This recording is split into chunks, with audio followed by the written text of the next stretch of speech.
Hey, welcome to the show, and thanks for joining me for this. This is a bonus episode, and I'm going to explain why I'm doing this bonus. You're getting a bit of a wealth of bonus episodes at the moment. I'm telling you about some of the updates to the show, and throwing out a few extras to try and catch up with my interview episodes as well, get everything ready to be able to move into this next phase of how I want things to be running with the show. In the meantime, it's a bit of work to get all that on track. I'm recognizing that I have to put out a little extra in order to do that. This episode is just about a recent comedy set that I did. And so it might not be interesting for everybody, but I do feel that as speakers, this comedy bit, this humor, making people laugh is so important. Every professional speaker I talk about this with, the speaker bookers, the speaking professionals in the industry, whenever I bring up the topic of being funny and humor, everybody says the same thing, that it is super important. To the point where there's even standard jokes in the industry about, do you have to be funny to be a professional speaker? And generally the answer is only if you want to get paid. So this is a really important part. And whilst this is not me saying you have to do stand-up comedy and become a professional comedian, I do think open mic nights are a great way to develop this skill. It's super confronting, for sure. You risk bombing, absolutely. It doesn't feel good to bomb, perhaps. But the only reason I was ever even able to do this, it's been on my bucket list for a long time. It's like one of those things I wanted to do, was scared of doing it, and it was on my bucket list. I definitely want to do that, but I was putting it off. Even when last year, one of my friends told me that there was some English speaking open mic nights in Valencia, I was like, oh, great, I must go along to it sometime and check that out. And then at some point, I think it was just after interviewing Judy Carter, I decided that I would go for it. Judy inspired me to just go for it. And the fact that Judy, even now at this point in her career, is still doing open mic nights to challenge herself and to have fun with that. I love that. I think, yeah, okay, I should be doing this. This is a good thing. And so I booked in and I gave myself complete permission to flop. And thankfully I didn't. Several people before me did. That made me feel better in case I did. And so I felt like the stakes were super low when I got on that stage. And it was okay if I flopped because I gave it a go. And I could always come back and try again if I wanted to. And so some of you maybe have heard this before if you've been following the show.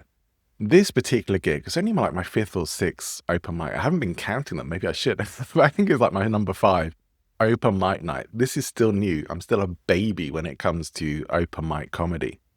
But I was doing a 10-minute set for the first time ever. The biggest audience I've done stand up to, over 50 people, I think closer to 60.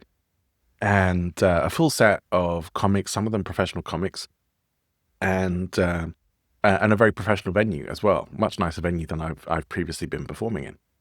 And it was such an amazing night. And I wanted to bring you that experience, but also to highlight that this is still new for me. I'm still finding my comedy lens, if you like. I don't know if I ever really will, but I'm going to keep giving it a go. Some comedians take years to find that. I may not get that far, but I'm going to keep sticking with it. I'm getting some thoughts, some clues, maybe as to what that might be. And I want to keep practicing it. But I can't tell you how amazing it feels making people laugh when you've actually gone there with the intention of making people laugh. When the stuff that you find that funny in your own head that you think will be funny turns out to be funny to other people, but maybe not 100% of it. And that's why we have to test out material sometimes. I don't think it's a great idea to test out comedy material or jokes at paid gigs. If you're going to try and throw a bit of humor into one of your talks or workshops or anything like that, you're better to know that you're going to get a laugh than a groan or people just rolling their eyes at you. And one of the ways to do that is to practice being funny. So, this is a really important way, but super confronting because most of us are scared of it. I don't think it's unreasonable to have that fear, but we are more resilient than we often give ourselves credit for. And so just know that it's absolutely okay if you bump. As you watch or listen to this particular set, some bits are funny, some bits not so much. Some bits still need to work on the setup. This is not a perfect set by any means. I would say it's probably the best set I've done so far, but I wouldn't say it's a perfect comedy set. It's just improving on what I've been doing so far. I probably had more laughs this particular set than I've generally had in the sets that I've done before. And they've always been 5-minute sets up until now.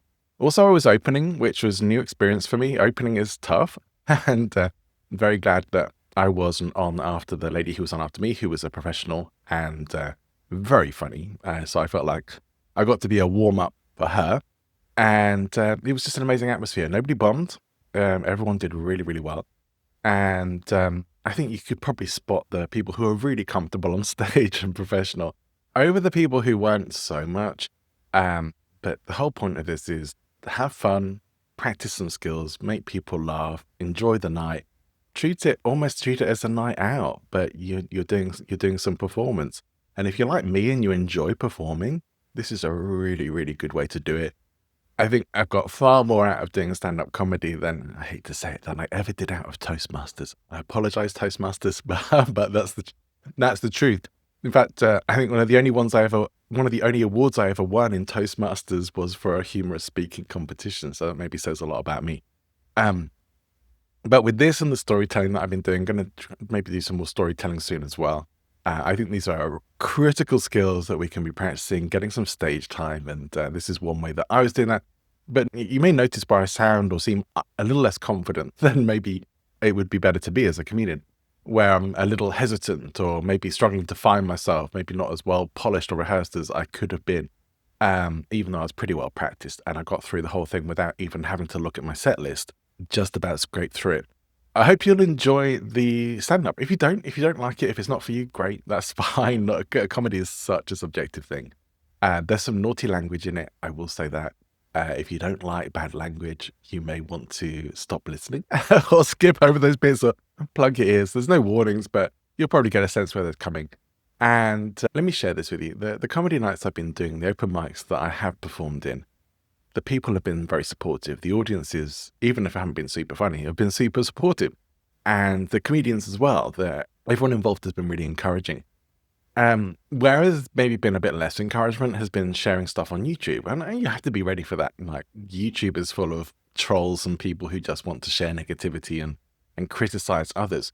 And fair enough, we have to let that roll off our back. But those voices can definitely sting and hurt, and they do come through. This is where, myself included, we have to practice mental resilience and know that stuff's going to come up. Let it be water off a duck's back. Roll it off it. Say, oh, thanks for sharing. Thanks for your feedback. But don't react to it. Don't let it get you angry. Don't let it bring you down. Because probably far more of the people who enjoy it aren't actually commenting or saying stuff. People might put the likes on there. But the fact that someone says, "Oh, you're not funny," and then get 7,000 views on a video and 18 plus likes and stuff, is like, well, I think there's some people who might disagree with that. So fair enough if you don't find it funny. If I was a singer, which I'm not, and I'm not going to be doing that anytime soon. But if I was a singer and you didn't like me as a singer, great, go and listen to someone else who you do like. But don't spend your time trying to tear other people down when other people do like someone else's singing. We see this all the time with famous singers. You see it with famous comedians as well. People want to tear them down. It's like, well, that's a horrible way to be focusing your energy on pulling other people down when you could actually just move on and focus on what's good, focus on what you like. And absolutely fine to say, oh, you know what, I don't find them funny, or I don't like their singing, or I don't particularly don't love that person. That's absolutely fine. There are comedians and singers who I don't enjoy either, but I don't feel the need to go onto their social media or anything else and talk about how much I hate them. So I think that's a horrible way to invest your energy. Please don't do it. But there's not nearly enough encouragement or support in the world. And so when you do find environments where you get that, great, take it wherever you can find it. And don't pay too much attention to the negative voices. If there's something to learn or value in what they say, take it and use it. But if it's just to pull you down, and you do have to think, what is their intention with their comment? If it's just to pull you down, ignore it, move on, get on with your life. Shake it off, as Taylor Swift would say. So let's get to the comedy set. For those of you who want to, just remember there's some naughty words in here. There's some naughty themes. And I hope you enjoy it and it makes you laugh. And if it doesn't, I'm sorry. But I'm going to keep trying, keep going. And I hope you will as well. And I hope you'll share your comedy attempts with me as well. I would love to see it, hear from you.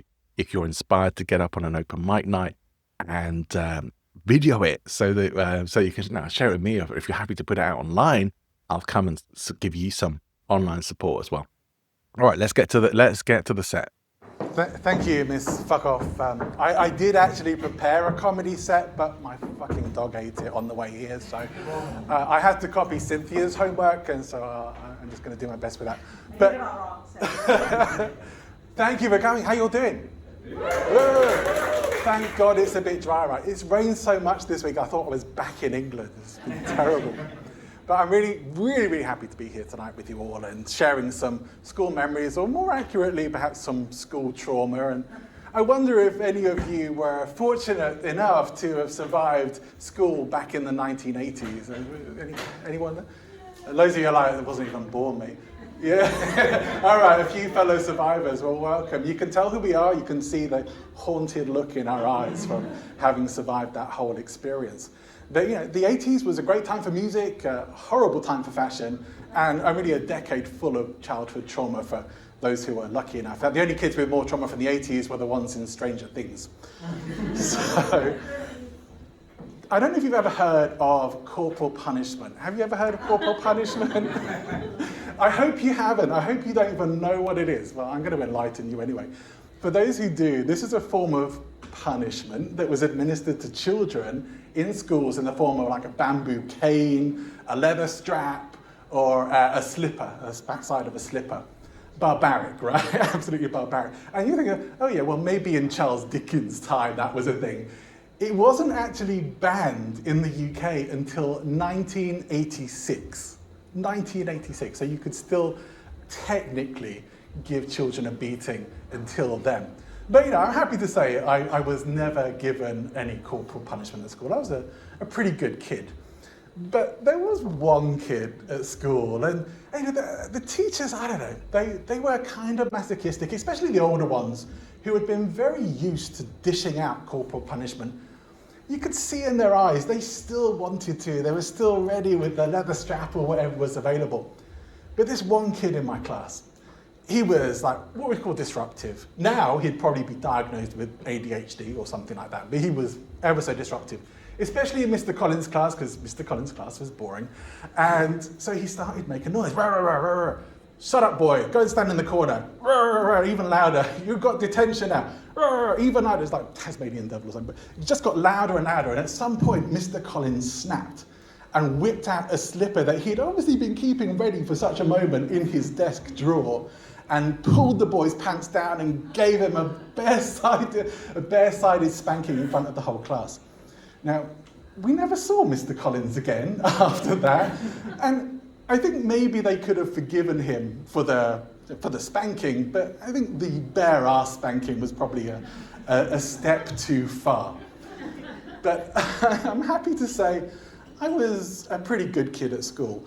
But this is going to come as a shock to some of you, but I wasn't the most athletic of children. I know, take a moment to try and absorb that if you can. I wasn't very athletic, and so there was 1 hour on the school timetable each week that I absolutely dreaded. You can probably imagine what it is. PE, physical education. And at my school, because it was a bit common, it was always football, nearly always football, unless the weather was absolutely horrific and snow was covering everything, we'd be inside. So otherwise it was football. And it was an hour of ritual humiliation. And that was even if you remembered your gym kit, because if you didn't, they would make you go and do it in your underwear. So I know, these days this is shocking, right? But back then this was just normal. So 1 hour of ritual humiliation. And so even if you remembered your gym kit, you could be standing there, I would always be the last one to be picked, or one of the last boys to be picked. So that was humiliating. And then the other boys would be arguing over whether they wanted to pick the boy who couldn't kick properly, or pick the boy who possibly had potentially terminal asthma. And I didn't have asthma, I was the other one. So that was always humiliating as well. And I'd always be stuck in goal. Always the goalie. Not because I was any good there, not because I could actually do anything, but because I had a bit of a growth spurt. And so I was one of the biggest kids in my year at that particular time. And so they stuck me in goal because there was more of me, so more chance that the ball would be deflected on its way in there like some kind of human bollard. It was just really an hour of me standing in, usually rain, because this was England, in a muddy pool at the end of the pitch, looking at all the boys like generally 200 yards away, and thinking, how are they enjoying this? And that particular opinion has not changed in all this time. But there was one thing about PE that I did look forward to. And along with the growth spurt had come a bit of some other changes, shall we say, hair appearing in other places and certain interesting feelings that started to arise. And so there was one particular person who was the cause of a lot of, should we say, spontaneous erections at that particular time, which was my gym teacher, Mr. Dover. So to the point where I'd have to stand with my gym bag in front of my crotch until it went away. And so it almost made it worth going to PE just to see Mr. Dover, his hairy legs and chest through his gym kit. And sadly, Mr. Dover is no longer the source of spontaneous erections for me. But I mean, he would be in his 80s or something by now, anyway. But also, spontaneous erections at my age, they're not really a thing. I mean, I'd need an adrenaline shot, a bumpy bus ride, and some kind of splint to even get me halfway there. So it's probably not going to happen. But I wasn't a bad kid at school. I didn't hate it. I just didn't love it either. I couldn't really be bothered. So that was really the thing. And so I used to get pretty much the same thing on my report cards all the time. Do you remember report cards? Did everyone else get those? So all my report cards, my mum still has them. God knows why. It's like 40 odd years later, she still has my old report cards. They all said the same thing. Could try harder. Needs to focus more. Needs to stop daydreaming. John would be a very good student if only he would apply himself. Apply myself? What do you mean? Apply myself with what? Fucking super glue? What am I, a tampon? Apply myself? What are you talking about? Yeah. So I don't even know. And I think they only wrote this stuff. It was all bullshit because they couldn't say what they really wanted to, which was, dear delinquent parent, this is to advise you that your child is an absolute little shit who has no interest in school and will probably never amount to anything in life. Never amount to anything in life? Mrs. Alcott, look at me now, standing on a stage in Valencia doing stand-up comedy. Amount to nothing? Amount to nothing? I think not. I think not. Now, I wasn't really an enthusiastic child, and I didn't really get the gene for athleticism or for enthusiasm or really the intelligence gene. I've more got the Dunning-Kruger gene that was the one that makes you think that you're good at stuff when you don't really know what you're doing. So it's working out for me so far. But I didn't really do that well, and I wasn't that bothered at school. But I persevered anyway, and it wasn't so terrible.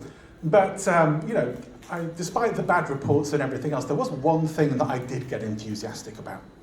One day of days in the whole year, where the gods would be separated from the boys. The songs would be written for centuries to come about sporting achievements beyond that of any other athlete. We called it Sports Day. And so sacks would be jumped in, three-legged races would be run, and all sorts of weird and wonderful games would happen. Eggs would be balanced on spoons and all of that good stuff. This is what we called sports. This is the stuff where I had a real chance to shine.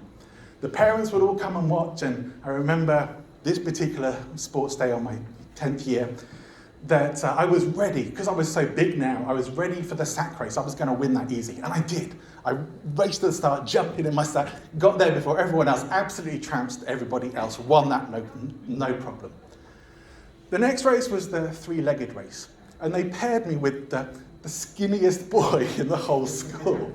And I think they were trying to give me a disadvantage to favour the school golden boy, Gary Seeley, who was like captain of the football team, and he was on telly one time, so everyone loved him.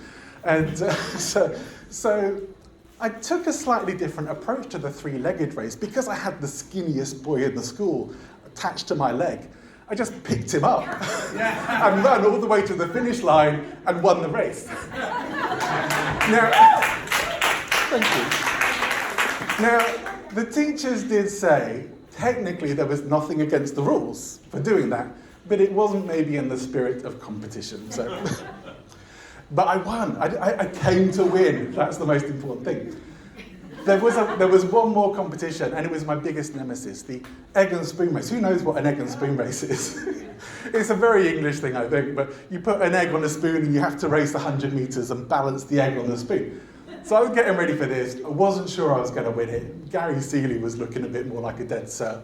And other kids were being disqualified as the race was about to start because teachers were finding them gluing their eggs to their spoons. So I'm very glad that I decided to play fair. The race started and off we went. And I got off to a bit of a bad start because I couldn't decide whether to go fast and keep dropping the egg or whether to go slow and balance, and it came somewhere in between the two. But Gary Seeley was the only one that was further ahead of me, and he was very nearly at the finish line. I thought, damn it, I'm going to lose this. I'm going to lose these big races to Gary bloody Seeley. And just before the finish line, he dropped his egg. And then picked it up again and crossed the finish line and won the race. So I lost. But when the judges were announcing the prizes, there was a bit of murmuring. And all of a sudden it turned out that when he dropped that egg that last time, he cracked his egg, therefore disqualifying him from the competition, meaning I won. I'll take it. Thank you very much, I'll take it. I don't remember what the prize was, but I think it must have been edible because it didn't make it home. But it was a day of history. And, you know, I don't really understand competitiveness. I mean, I feel like at age 10, I reached the pinnacle of my athletic career. And where do you go from there? You know? So if you start competing, you have to keep working hard to keep competing. And then if you get to the top, you have to keep working hard to keep competing. And when you're there, you also have to go on a million podcasts to say how you stoically overcame all sorts of challenges and forgone everything, friends, family, fun, and all of that stuff just to win. And then there's only one way down from there, only one way to go. So at 10, I decided it just wasn't worth it, and I retired from athletics. Gracefully retired from athletics. Because, frankly, you know, if you get far enough behind in life, at some point you're going to think you're in the lead. so that's it from me. I have to go and write your report cards now. I'm going to put, could try harder on all of them. So, good night.